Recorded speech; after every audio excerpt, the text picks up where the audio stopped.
Едва ли Робин помнил, как щенком его держали дома. Как только он чуть-чуть подрос, его стали готовить к жизни на улице. Собственно, другого существования он и вообразить себе не мог.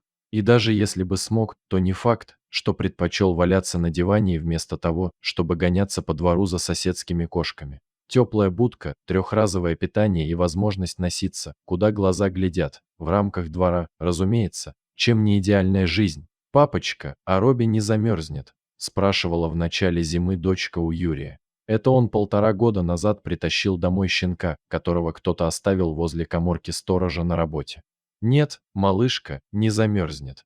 У него шерстка. И будку я утеплил», – уверенно ответил Юрий. Но это было в начале декабря, тогда температура редко опускалась ниже -20, а ближе к крещению наступили настоящие 40-градусные морозы. Когда Юрий подходил к Робину, пес неохотно вылезал из будки и тряся мелкой дрожью. Тут даже суровое мужское сердце не выдержало, и на семейном совете решили пускать собаке нагреться домой хотя бы на ночь.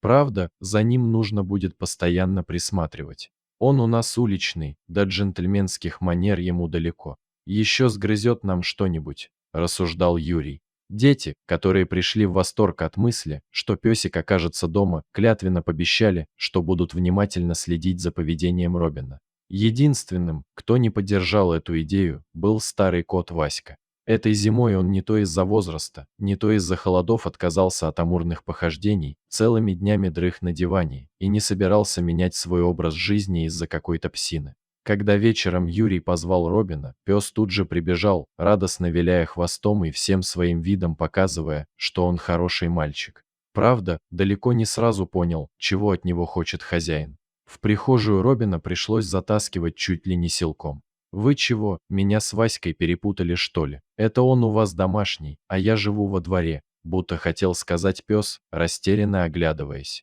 Еще больше его смущало то, что встречать пса вышла вся семья. Дети крутились возле него и норовили погладить.